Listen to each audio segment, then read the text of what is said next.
আজি হল 17 number card 17 number কাৰ্ডত কি আছে চোৱা মু ঔ এ কু লি জু তা খ ৰি এই লাষ্টৰ দিগত চোৱা তোমালোকে ৰি খ তা জু লি কু এ ঔ মু এই এফালে চোৱা আমি যে ব্যঞ্জন বৰ্ণ বৰ্ণাৱলী চাৰ্ট পঢ়িছিলোঁ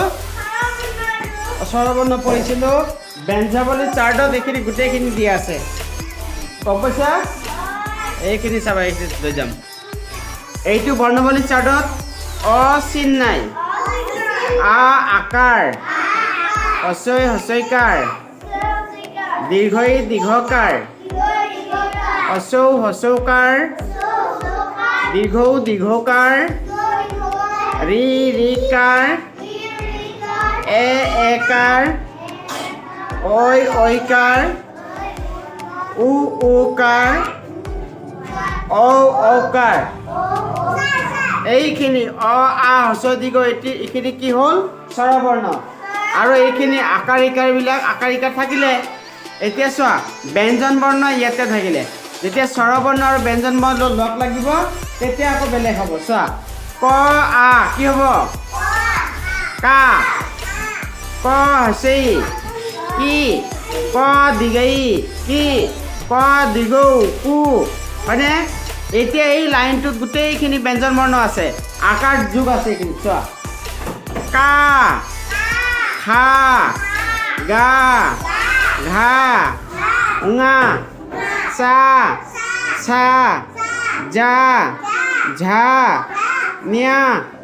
তা থা দা ধা না তা থা ধা ধা না ইয়াতে নলৈকে আছে এইটো এল মানে এইটো L93টো এইটো বৰ্ণাৱলী চাৰ্টটো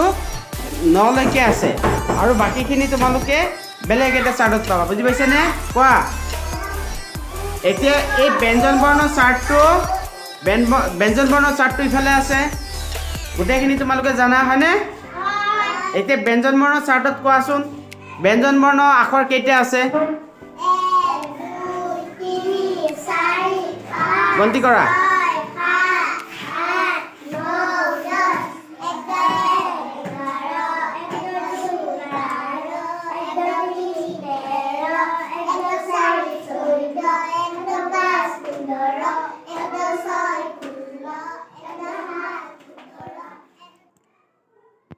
ব্যঞ্জন বৰ্ণ হ'ল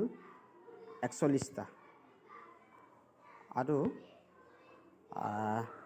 তোমালোকে অ আ পঢ়িছা যে সেইটো স্বৰবৰ্ণ বুলি কয় স্বৰবৰ্ণ হ'ল